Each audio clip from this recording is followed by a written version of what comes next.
everybody. These are the top three. These are my three favorite books.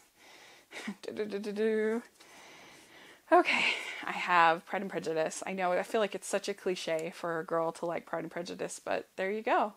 I like Pride and Prejudice. I think it's brilliant. I think it's amazing, and has such complex characters.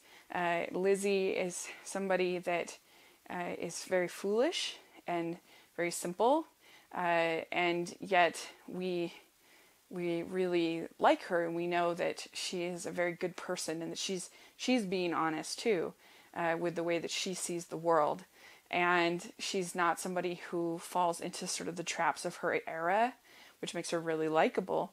And Darcy is a very interesting character, somebody that you think you know, and then you learn a little bit more, but you always wonder about him because he has so many people in his life who love him, and so even though Lizzie hates him and other people hate him, you always know that there's, like, Bingley really loves him, so there's got to be more to him. So there's just all these layers, and, you know, you think that there is no way these people are going to get together, and then, you know, she's able to keep building and building and building and building and building on it, and it has great side characters.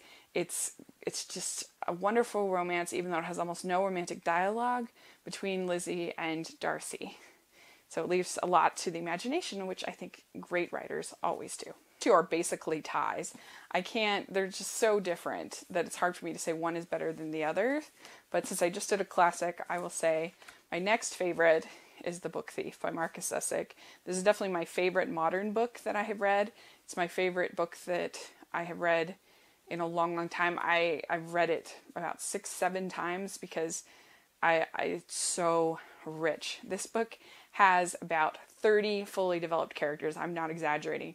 I mean, it blows me away. I mean, there's characters, you only see them for about a chapter, and you have a whole story, and you feel a whole story, and it's just so different. And everything down from it being set in Nazi Germany and having German residents, and death is the narrator, which isn't just a gimmick, but it works so well within this story because you need somebody who's going to be neutral, because if it was an American, it would have one perspective, but if it was a German narrator, it would have one perspective. But this death narrator is neutral, and so he's able to just tell the story, which was brilliant.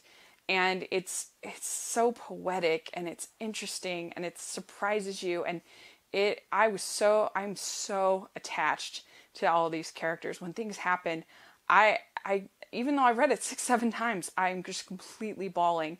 And I read it once. This is probably my third time reading it. I read it once on a Greyhound from Las Vegas, and I was upset, and I think probably wondering what was wrong with me. but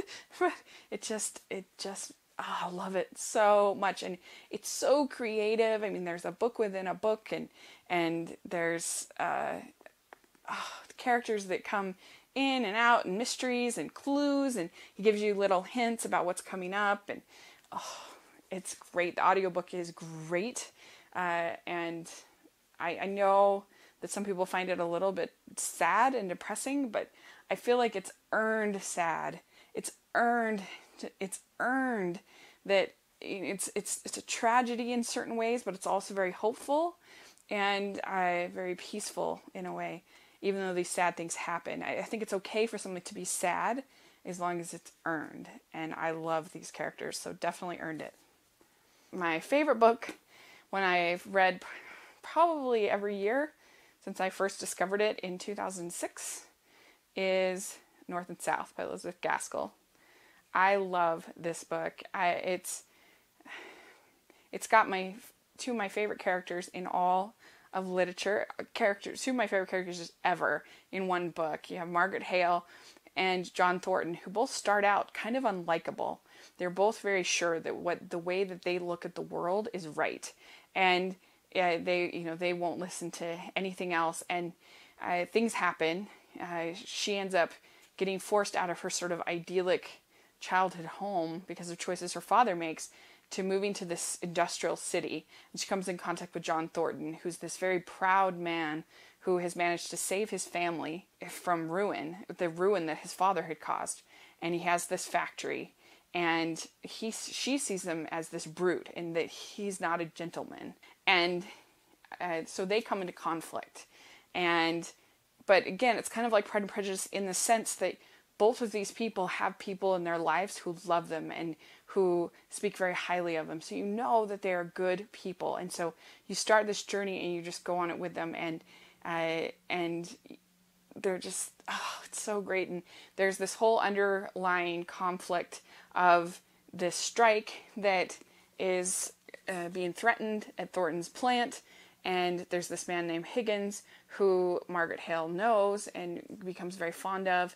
And so he kind of becomes involved. And what Gaskell does so well is I honestly don't know what she thinks about organized labor and what she thinks about the strike. There's moments when I feel like she's completely on Thornton's side. And then there's other moments where I think she is against. And so it allows the reader to come to your own conclusions, which is always great in a book. And they're like, just similar to Pride and Prejudice, there's a point where you are so sure that these people are not going to be able to get together, and you want them to so much because you like them so much.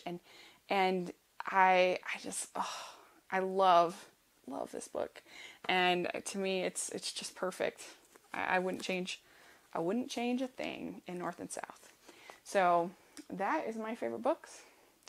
Let me know what you think. Do you like any of these? I'd be curious, and I always like talking about books and movies, not just movies.